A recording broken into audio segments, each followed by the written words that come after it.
Wali Kota Ambon yang dari 514 TPS Berdasarkan rilis penghitungan cepat hasil Pilkada Kota Ambon oleh lembaga survei Maleo Institute yang berlangsung semalam, pasangan calon Wali Kota Ambon Bodewin Watimena dan Wakil Wali Kota Eli Tosuta unggul dari 3 pasangan lainnya yang ikut dalam kontestasi pemilihan kepala daerah yang berlangsung kemarin.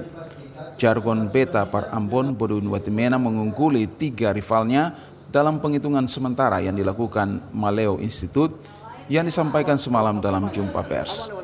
Bodewin Watimena dan Eli Tosuta memperoleh suara sebanyak 40,98% jika dibandingkan dengan pasangan Yance Weno, Syarif Asyatri sebanyak 34,73%, sementara urutan ketiga paslon nomor urut 4 Agus Ririmase dan Novan Lim 19,88%, serta Tadi Salampesi dan Emily Domingus Lukai 4,41%. Direktur Maleo Institute Hussein Marasabesi kepada awak media mengatakan data yang masuk hingga malam hari sudah mencapai 74% dengan tingkat partisipasi pemilih 72,59%.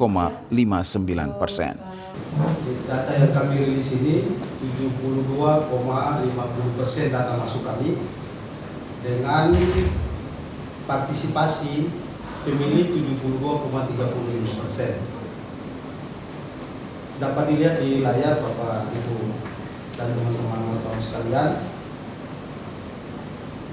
Ada temuan di 4 kandidat ini masing-masing. Yang nomor 1 Pak Agus Ririmase dan Muhammad Novan Lim memperoleh 19,85 suara.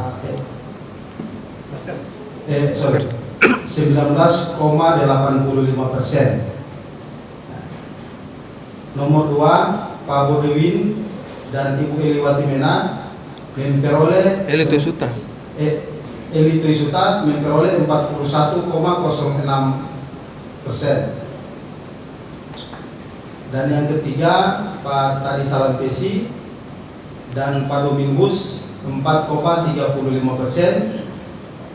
Berikutnya Pak Yance Weno dan Pak Syarif Asyatri 34,75%. Dari data sementara yang masuk sudah ada gambaran bahwa siapa yang unggul dalam pemilihan kepala daerah di Kota Ambon.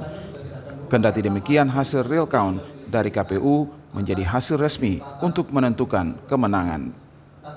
Sarlas Polaman, Minggus Noya melaporkan. Tetapi dengan angka ini sudah di atas margin 1%.